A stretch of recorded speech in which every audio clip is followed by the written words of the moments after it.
Once you've picked your tiles, comes the often challenging task of picking your grout colour. But in this quick video, I'm going to help make that decision a bit easier. The first thing is knowing the type of grout you'll use, as the grout colour options change between grout types. Most likely, it'll be a regular cement-based grout, such as Ardex FGA, which suits 1 to 8mm tile joints. But increasingly for mosaic tiles, people are using epoxy grouts, such as Ardex WA or EG15, as they're more stain-proof.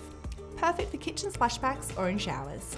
And for external areas, such as in between cobblestones or around pools, a more sandy, wide joint grout, such as Ardex WJ50, could be used. Looking at the colour chart available for the type of grout you'll use, decide if you want your grout colour to contrast or complement. Using a contrasting grout colour, such as a grey grout with a white tile, is a strong design statement that suits a range of styles such as industrial. While a lot of people think a black grout should be used, I suggest opting for something like slate grey. It's not as harsh and it still offers plenty of punch. Another way to use contrasting grout colour is by using coloured grouts such as pewter blue or French vanilla. A coloured grout can be used for white, grey or even coloured tiles, so long as they contrast, to make a bold design statement. This isn't for the faint-hearted, but it is an affordable way to add design edge to a space.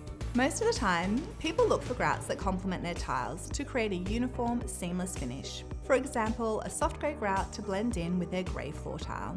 It's best to use a grout colour chart so you can pull out the chips to see how they look against your tile. Generally, you'd match grout as closely as possible to your tile. And remember, it's always better to go one shade under than over. If you're using a coloured tile such as blue, please don't make the mistake of trying to find a matching grout colour. Instead, I suggest using a warmer neutral colour such as Magellan Grey. When it comes to colourful mosaics, you want to see the shape and pattern of the tile, so a soft contrast is best. If these tiles connect to a tiled floor, take a cue from the floor to decide on the grout colour.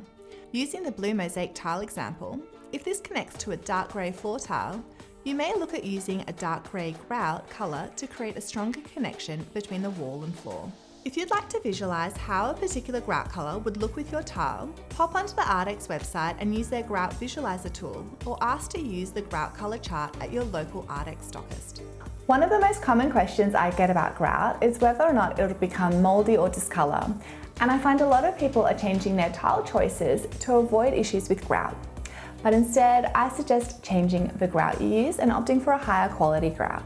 While it's true that low quality grouts can be difficult to keep clean, there are high quality grouts available that don't have these issues.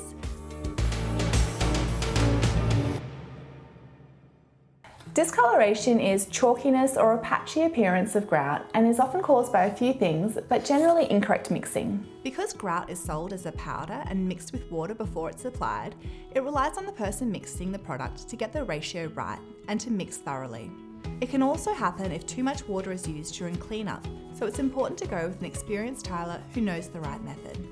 In my opinion, nothing looks worse than cracked grout. This is where you'll really notice the difference between a regular grout and a high quality grout. Grout is cementitious, but high quality grouts have less fillers and more polymer to strengthen and fortify, significantly reducing the likelihood of cracking. If your grout cracks, eventually you'll need to remove the grout and reapply it, costing you time and money, so it's best to get it right first time.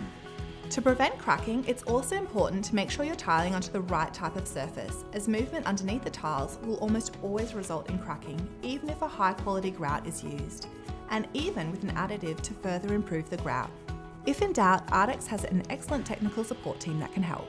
You may have heard the term epoxy grout being used recently, and there's plenty of reason why it's creating buzz. It's virtually stain-proof, easy to clean and less likely to crack. Most grouts are cement-based and by nature absorb water, which is why they can stain, discolour and crack.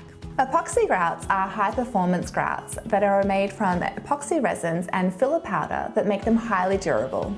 Although epoxy grouts are designed for situations that require strict standards of hygiene, such as in hospitals, or chemical or physical resistance, such as around pools, increasingly we're seeing this type of grout used in residential areas, particularly for kitchen splashbacks or in showers. While earlier versions of epoxy grout were difficult to work with and only had limited colour options, Ardex are changing that with EG15. It's easier to work with and there are plenty of colour options available, including light, mid and dark grey. Imagine never having to worry about mould, stain or discoloration in showers. or oil and tomato stains on your kitchen splashback. This is when you'd ask your tiler to use an epoxy grout. You should know that this product, being a high performance product, is more expensive, but do it once and do it right. I hope this quick video on selecting the right grout has been helpful. You can find loads more information on the Ardex website, including that grout visualizer tool.